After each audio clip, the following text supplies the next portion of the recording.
அனைவருக்கும் இனிய மாலை வணக்கம். நூல்காஞ்சியின் மூலமாக நல்ல செய்திகளை நாள்தோறும் வாசகர்களுக்கு கொண்டு சேர்ப்பதில் தலையாய கடமையாக பயணித்துக் கொண்டிருக்கிற அனைத்து நூல்காஞ்சி நண்பர்களுக்கும், இதை தினந்தோறும் பார்த்து ரசித்து என்னோடு பகிர்ந்து கொண்டிருக்கக்கூடிய நேயர்களுக்கும் என் மனமார்ந்த நன்றியை நான் தெரிவித்துக் கொள்கின்றேன். இன்று உங்களோடு பகிர்ந்து கொள்ளக்கூடிய சங்க இலக்கிய பொதுவாகவே சென்ற 2 வாரங்களாக ஐங்குறுநூறு பற்றி நான் பேசிக் கொண்டிருக்கிறேன். பொதுவாக சங்க இலக்கியங்கள் 3000 ஆண்டுக்கு முன்பாக தோன்றினால் கூட இன்றும் இந்த நிமிடம் வரை நம்மளோடு சக வாழ்க்கையோடு பொருந்தி பேசக்கூடிய நிகழ்வாக சங்க இலக்கியம் நம்மளோடு இருக்கிறது. நற்றிணை, நல்ல குறுந்தொகை, ஐங்குறுநூறு, ஒத்த 10 ஓங்கு பரிபாடல், கற்றைந்தார் ஏத்தும் கலியோட அகம்புறம் இத்திரத்தை 8 தொகை என்று அந்த 8 நூல்களை பற்றி ரொம்ப விரிவாக பேசக்கூடிய விஷயங்கள். அதில் இன்று உங்களோடு பகிர்ந்து கொள்ளக்கூடிய தலைப்பு ஐங்குறுநூறுல 453வது பாடல். இந்த பாடல் பார்த்தீங்கன்னா தலைவி தோழியிடம் சொல்றான். ரொம்ப ரொம்ப இனிமையா, ரொம்ப ஏதுவாக, ரொம்ப ரம்மியத்தோடு அவ பேசுற அந்த பாடல் எப்படின்னா, அவள் தோறும் தேரை தேவிட்ட மிசை தோறும் வெங்குரல் புள்ளினம் ஒலிப்ப உதுகான் கார் தொடங்கின்றால் காலை அதனால் நீர் தொடங்கினால் நெடுங்கணவர் தேர் தொடங்கின்றால் நம் வாய் நானே என்று தொடங்கக்கூடிய இந்த பாடல்.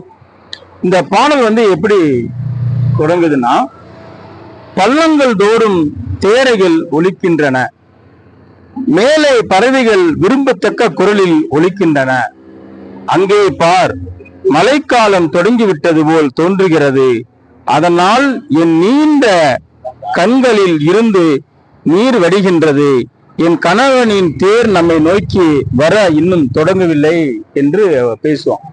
இது ரொம்ப பெரிய விஷயமா ஏதோ பேசுன, கார்காலம் தொடங்கிருச்சு, தலைவன் மிக விரைவாக வந்துருவான்னு நீ ரொம்ப பெருமையா பேசினிய, இன்னும் வரல. எவ்வளவு விஷயங்கள் நடந்துட்டு இருக்கு. தேரை நடது, மான் எல்லாம் கூடு நோக்கி போகுது, எல்லாரும் அவங்கவுங்க வேலையை கடந்து போகிறாங்க.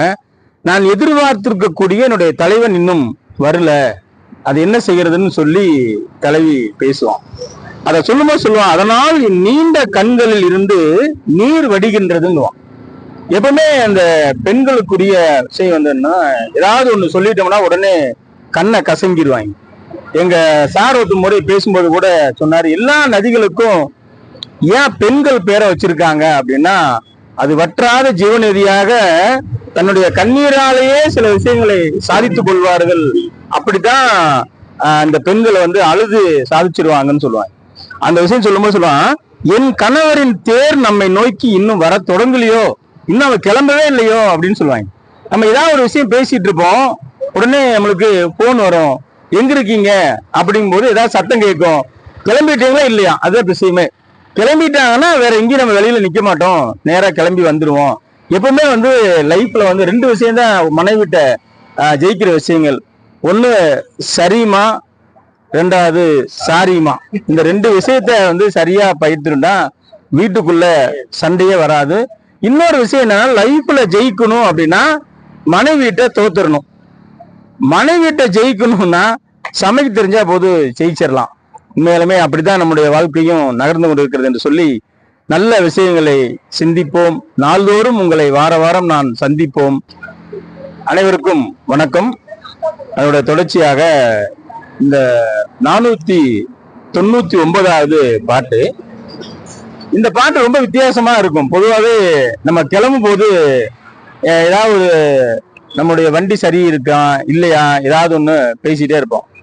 அப்ப என்ன சொல்லுவேன்னா, 490வது பாட்டு தலைவன் தேர்ப்பாதனிடம் சொல்லுவான். என்ன சொல்லுவான்னா, அம் தீம் கிளவி தான் தர எம் வயின் வந்தன்று மாதோ காரே ஆவையின் ஆய்தொடி அரும் படர் தீர ஆய்மணி நெடுந்தோர் கடமதி விரைந்தே அப்படின்னு சொல்லுவான். என்ன சொல்லுவான்னா, பாகனே அழகிய இனிய சொற்களை பேசும் அழகிய தொடியணிந்த என் காதலியை நான் அடையும் பொருட்டு கார்காலம் வந்துருச்சு. அவளுடைய வருந்தும் அரிய நோய் நீங்குமாறு அழகிய மணிகளால் அலங்கரிக்கப்பட்ட உயர்ந்த தேரை நீ வேகமா செலுத்து அப்படிங்குவான். என்ன பேசுவான்னா, எப்ப வர்றவன்னு தலைவி கேட்பான். சரியாக, நிச்சயமாக, உண்மையாக கார்காலம் வரும்போது நான் உன்னை வந்து பார்க்க வந்துருவேன் அப்படிங்குவோம். அப்ப கார்காலம் வந்துடும். அப்ப தலைவி தோழிட்டு சொல்லுவா, கார்காலம் வந்துருச்சு, இன்னும் எங்கேயா இன்னும் அவனை காணாம அப்படின்னு பேசுவான். காத்துரு, அவன் வந்துடுவான். நீ நிச்சயமா வந்து மனசுக்கு நோகும்படியாக அவன் நடந்துட்டு இருக்க மாட்டான், சரியாக வந்துடுவான். அந்த செய்தி அவன் மனசுக்கு பற்றும். எப்பா டே ரெடி ஆயிடுச்சா தேரு, அவ வேற காத்துட்டு இருப்பா, சீக்கிரம் விரைந்து போலாம். அழகிய இனிமையா மட்டுமே பேசக்கூடிய என் தலைவி அவ எனக்காகவே காத்துட்டு இருப்பா. அடையும் பொருட்டு கார்காலம் வந்தது, அவளுடைய வருந்தும் அரிய நோய் நீங்கும் அருவான். அவ ரொம்ப கவலையோடு இருக்கா. எப்பவுமே இந்த பெண்களுக்கு வந்து ஒரு விஷயம் லேட்டாக வந்து உடம்பெல்லாம் வேர்க்கும், முகம் அப்படியே கண்ணு செவக்கும், இப்படி நிறைய சிம்டம்ஸ் வந்து அவன் தலைவன் சொல்லுவான். அழகிய மணிகளால் அலங்கரிக்கப்பட்ட அந்த தேரை வேகமா செலுத்துவான். அந்த மணி சத்தம் போயிட்டே இருக்கும். அந்த சத்தம் வர வர அவன் இன்னும் விரைவாக போன்னு சொல்லி தலைவன் தேர்ப்பானிடம் சொல்லுவான். டக்குன்னு போய் தேர் நிக்கும். தலைவா வந்துட்டேன் அப்படின்னு சொல்லி சொல்லுவான். அந்த தேர்ப்பாகனை வந்து ரொம்ப பெருமையா ஒரு இடத்துல தலைவன் பேசுவான்.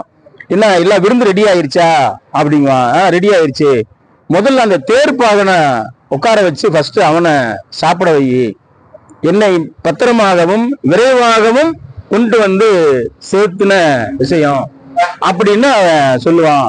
அப்படிப்பட்ட சங்க இலக்கியங்கள் இன்னும் 1000 ஆண்டுகள் கடந்தும் நம்மளோட பயணிக்கும் என்று சொல்லி அனைத்து நூல்காஞ்சி நேயர்களுக்கும் என் மனமார்ந்த நன்றியும் உறுத்தாக்கி விடைபெறுகிறேன். நன்றி, வணக்கம்.